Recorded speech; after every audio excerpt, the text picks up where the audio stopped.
অপু বিশ্বাসের সঙ্গে এক ভিডিওতে দেখা গেছে শাকিব খানকে।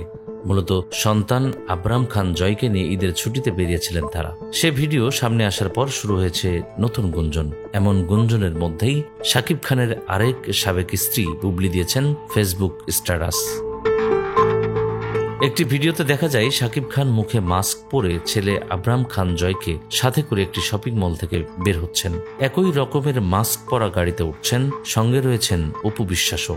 গাড়ির সামনের আসনে বসেন শাকিব ও জয়, আর পেছনের সিটে বসেন অপু বিশ্বাস। এ সময় জয়ের হাতে ছিল একটি ব্যাগ। ভিডিও থেকে স্পষ্ট ঈদের কেনাকাটা করতে বের হয়েছিলেন তারা।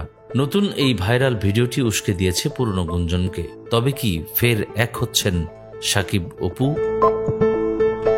এদিকে এই ঘটনার পর মঙ্গলবার বুবলি তার দেয়া এক স্ট্যাটাসে লিখেছেন, কিছু কিছু ভাইয়া আপুরা অনুগ্রহ করে কিছু না জেনে কারো চালাকি প্ররোচনায় পড়ে আজে বাজে ভুয়া নোংরা ভিডিও বানানো, কমেন্ট করা এবং ট্যাগ করা বন্ধ করুন, বিশেষ করে বাচ্চাদের নিয়ে। বাবা শাকিব খান তার সব সন্তানদের ভীষণ ভালোবাসেন। সময় দেন, শুধু শুধু সন্তানদের মধ্যে বিভাজন করবেন না এবং হিংসাত্মক মনোভাব ছড়াবেন না। বান্ডেল থাকলে প্রতি সেনমানিতে টাকা বাঁচবে। বিকাশ সেনমানি বান্ডিল কিনে জিতুন প্রতি লেনদেনে। বুবলি আরো লেখেন, সব বাবা মায়ের মতো আমরাও আমাদের সর্বোচ্চটা দিয়ে আমাদের সন্তানকে ভালো রাখতে চাই, কারণ পরিবারের বন্ধন সবচেয়ে সুন্দর এবং শক্তিশালী। বাচ্চারা বড় হচ্ছে, তাদেরকে নেগেটিভিটি থেকে দূরে রাখুন প্লিজ।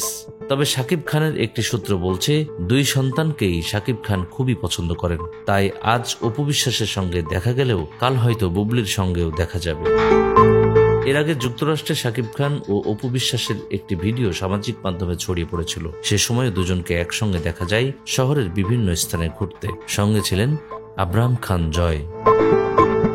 নিউজ ডেস্ক, আমাদের সময়।